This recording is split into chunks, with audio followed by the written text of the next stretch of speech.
एक तरफ पाकिस्तानी जिहादियों ने भारत की जमीन को लाल कर दिया है, हमारे 26 लोगों की जानें ले ली और 17 लोगों को घायल किया है जो अस्पताल में भर्ती हैं।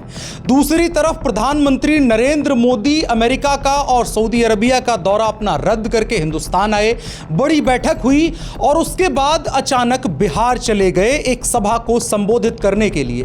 पूरे देश में सवाल खड़ा हो गया कि आखिर प्रधानमंत्री नरेंद्र मोदी इन तमाम तनावों के बीच में दुनिया जहान का दौरा छोड़ के भारत आए और बिहार क्यों चले गए। बड़ा मन में सवाल आया कि क्या भारत गंभीर नहीं है इस सवाल को लेकर के कि पाकिस्तान ने हिंदुस्तान की आत्मा पर न सिर्फ चोट की है बल्कि एक ऐसा घाव दे दिया है जो आने वाले कई वर्षों में नहीं मिट सकता है।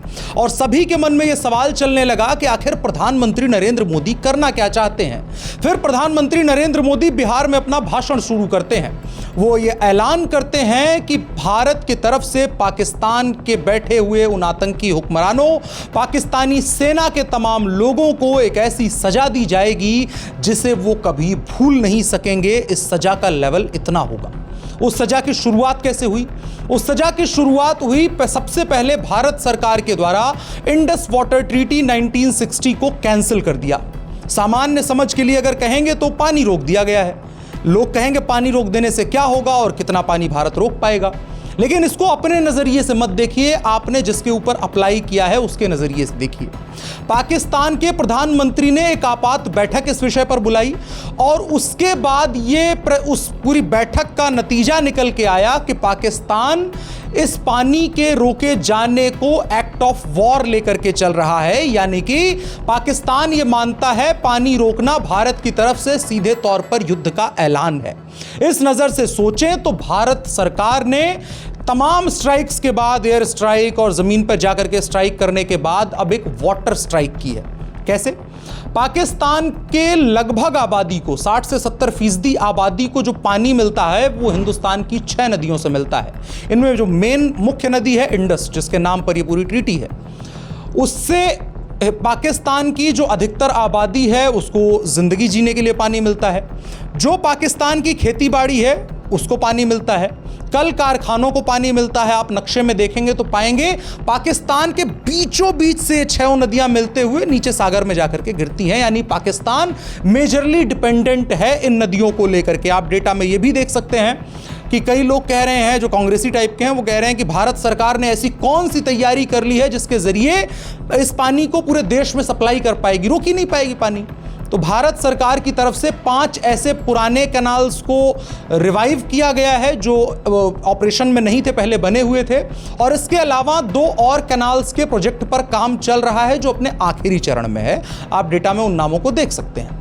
इन तमाम तैयारियों के साथ भारत बैठा हुआ था। इस वजह से भारत की इस पहले एक्शन की बहुत गंभीरता बढ़ जाती है। उसके अलावा प्रधानमंत्री नरेंद्र मोदी, गृह मंत्री अमित शाह, रक्षा मंत्री राजनाथ सिंह, सेना के तीनों सेनाओं के प्रमुख, भारत की राष्ट्रपति, ये तमाम दिल्ली में मौजूद हैं।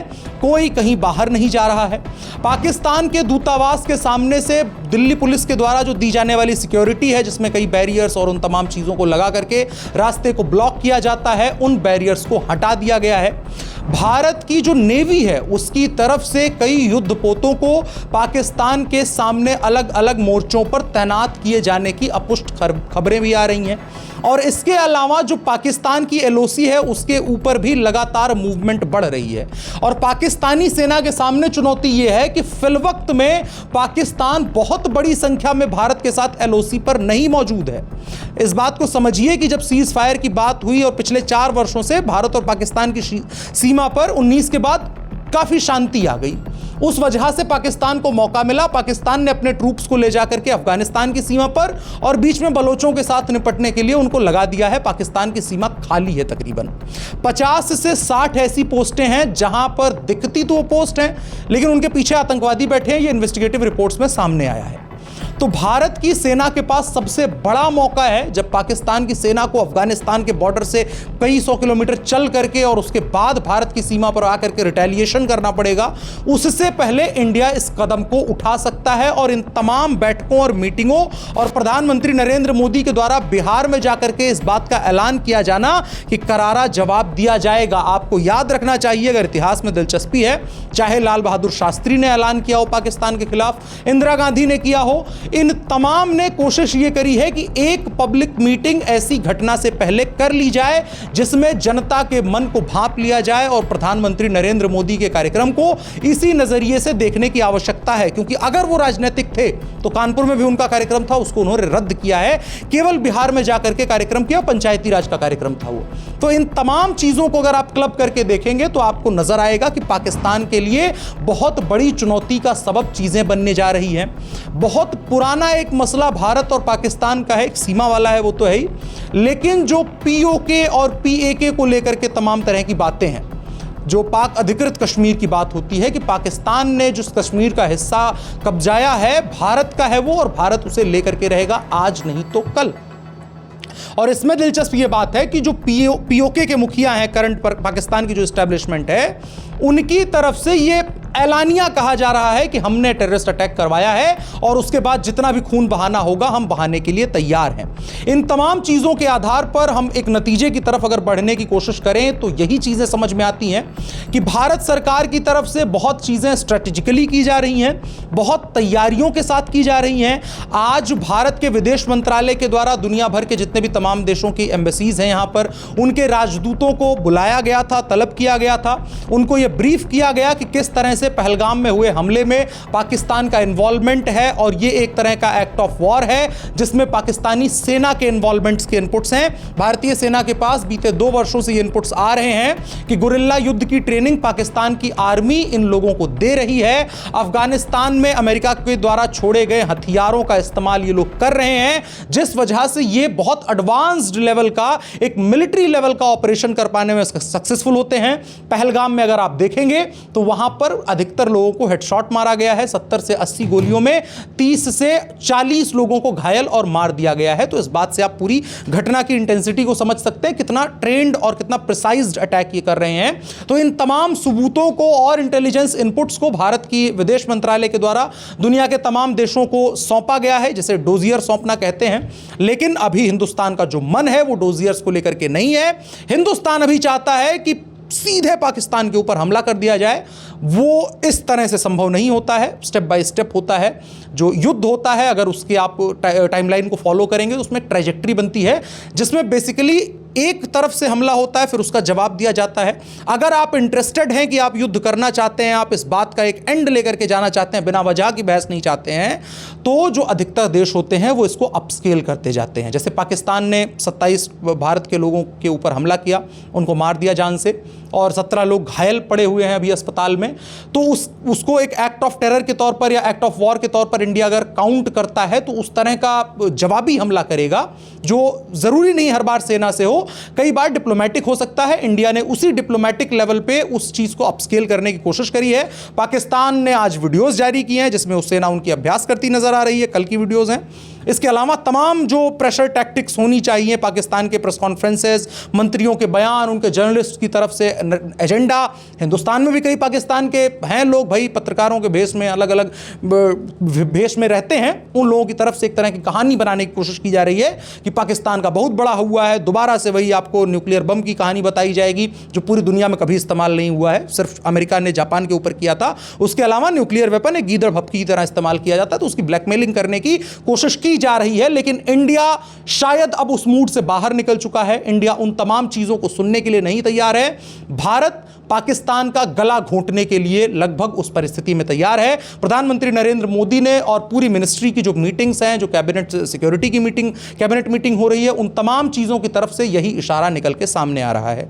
और इस वीडियो का दूसरा हिस्सा जिसमें हम बात करेंगे कश्मीर के बारे में। कश्मीर के अंदर प्रोटेस्ट चल रहे हैं, प्रचारित किया जा रहा है कि कश्मीर के लोग बहुत दुखी हैं, व्यथित हैं, भारत के लोगों के ऊपर हमला हुआ है तो कश्मीर के लोग भी अपने आप को हिंदुस्तानी मानते हुए सड़कों पर उतरे हुए हैं। इस नैरेटिव में नहीं पड़ना है किसी को। बेसिक बात यह है कि कश्मीर के लोगों का व्यापार एक तरह से टूट रहा है। बहुत दिन के बाद ऐसा अटैक हुआ है जब कश्मीर की बिजनेस इंडस्ट्री को डायरेक्टली नुकसान हो रहा हो, और कश्मीरी बहुत घातक व्यापारी होते हैं, तो वो लोग इसके लिए पूरा ड्रामा कर रहे हैं। क्यों?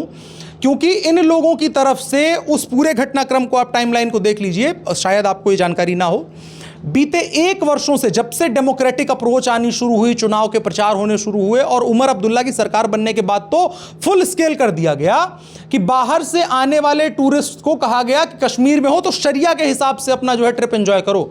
लड़के लड़कियां बाहर हाथ पकड़ के नहीं घूम सकते हैं, कपड़े अपने हिसाब से नहीं पहन सकते हैं, शराब लेकर के नहीं घूम सकते, जबकि कोई रिलीजियस एंटिटी नहीं है कश्मीर।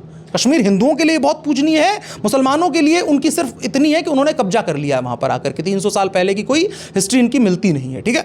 लेकिन फिर भी इन लोगों की तरफ से यह कहा जा रहा है कि आप तमाम लोग हमारे शरिया के हिसाब से काम करिए। कई लोगों को अकेले, अगर 2 लोग बैठे हुए हैं, घूमने गए हैं, दोस्त हैं, उनकी अपनी मर्जी है जो चीज़ अपनी गाड़ी में बैठ करके करें या होटल में बैठ करके करें। होटलों तक घुस करके बजरंग दल को बहुत लोग क्रिटिसाइज कर देते हैं, लेकिन जो ultra pro max Bajrang Dal वाले तो लाठी लेकर के आते हैं, वो AK-47 लेकर के चलते हैं। उन लोगों की तरफ से जो चीजें की जा रही थी उन पर कोई बात नहीं करेगा, उन पर आज कोई कश्मीरी नहीं रोएगा। कोई कश्मीरी नहीं रोएगा जब सड़कों पर भारतीय सेना के जवानों के ऊपर इन्हीं कश्मीरियों में से लोग 500-500 और 1,000 रुपए के नकली नोटों के लिए पत्थरबाजी किया करते थे। नोटबंदी हुई तो कमर टूटी है, नोटबंदी के जो फायदे होते हैं उसको भी गिनवाते हुए चल लेते हैं। इन तमाम कश्मीरियों ने तब कुछ नहीं बोला, कोई कश्मीरी सड़क पर उतरकर नहीं रोया था जब कश्मीरी पंडितों को खुल करके टारगेट किया जा रहा था, भारतीय सेना के अधिकारियों को टारगेट किया जा रहा था। ये तमाम लोग अभी भी इस बात का जवाब नहीं देंगे कि उन पाकिस्तानी आतंकवादियों को, जिहादियों को हिंदुस्तान में लाने वाले लोग कौन थे। वो पाकिस्तान की सीमा से 400 किलोमीटर पहलगाम की स्ट्रैटेजिक लोकेशन पर कैसे पहुंच सकते हैं जहां पर सेना की रीच नहीं है। सेना ने मान के रखा था कि सिक्योर्ड जोन है, डायरेक्ट रोड नहीं आ सकते हैं, बाकी रोड जो उन पर चेकिंग चलती है, तो लोगों पर भरोसा करके रखा था। लेकिन लोगों ने यह कर दिया और उसके बाद सड़क पर उतर करके वो कैंडल मार्च कर रहे हैं। तो इस चीज को बहुत गंभीरता से समझना चाहिए। इनके यहां पर्चे बांटे गए हैं कई संगठनों की तरफ से जो कश्मीर को जगाने की बात करते हैं कि 85 से 90 हजार यूपी बिहार के लोगों को लाकर के जम्मू कश्मीर में बसाया जा रहा है, स्पेशली घाटी के अंदर, वैली के अंदर, कश्मीर के अंदर। ये इंफॉर्मेशन फैलाई गई, लेकिन उस चीज़ को लेकर के लोग सेंसिटिव हो जाएंगे। हाँ भाई, एथनिक बात हो सकती है, इनकी ये चीज़ें हो सकती हैं।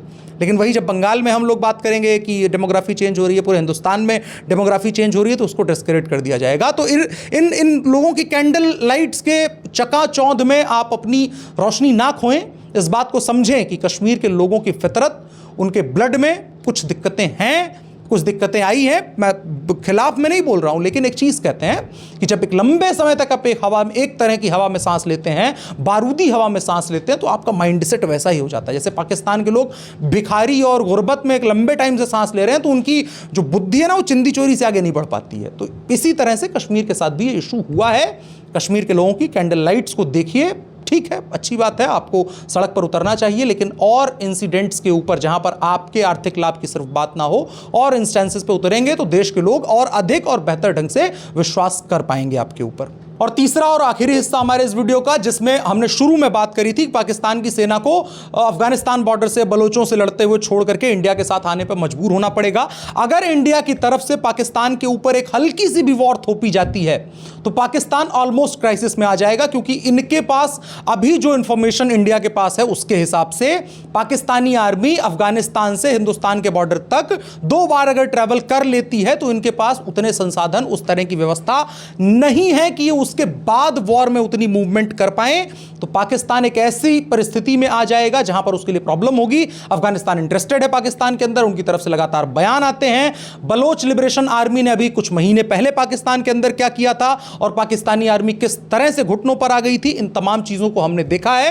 इंडिया को इन तमाम एस्पेक्ट्स को कंसीडर करते हुए अपने एक्शंस को प्लान करना चाहिए। और हमें लगता है जिस तरह का स्ट्रेटेजिकली मूवमेंट चीजों को लेकर के चल रहा है, जिस तरह से हर एंगल को मजबूत करते हुए जो सब कॉन्टिनेंट है अपना, उसमें हमारी परिस्थिति क्या है, क्या स्ट्रेटेजिक चीजें की जा सकती हैं, चाइना के साथ किस तरह के रिलेशंस रखे जा सकते हैं, उसका किस तरह से यूज किया जा सकता है, अमेरिकन पर्सपेक्टिव क्या इस चीज को लेकर के कहता है, और इसके अलावा पूरा वर्ल्ड ऑर्डर इंडिया कंसीडर करेगा। और अभी की परिस्थिति में अगर हम कहें तो इंडिया के पास 75 वर्षों में इससे अच्छा वर्ल्ड ऑर्डर, अपने अनुकूल, अपने समीचीन ऐसा कोई वर्ल्ड ऑर्डर नहीं था इंडिया के पास। अभी लगभग सभी लोग इंडिया के साथ फ्रेंडशिप में इंटरेस्टेड हैं और पाकिस्तान ऑलमोस्ट सबके लिए प्रॉब्लम है। इंडिया में हुए अटैक के बाद भी पूरी दुनिया ने जाहिर कर दिया है। तो इन चीज़ों को कंसीडर करते हुए इंडिया के पास एक ग्रीन सिग्नल है, गो अहेड का सिग्नल है। क्या चीज़ें नजर आती हैं, कैसा आउटकम होता है, उस पर नजर हमारी बनी हुई है।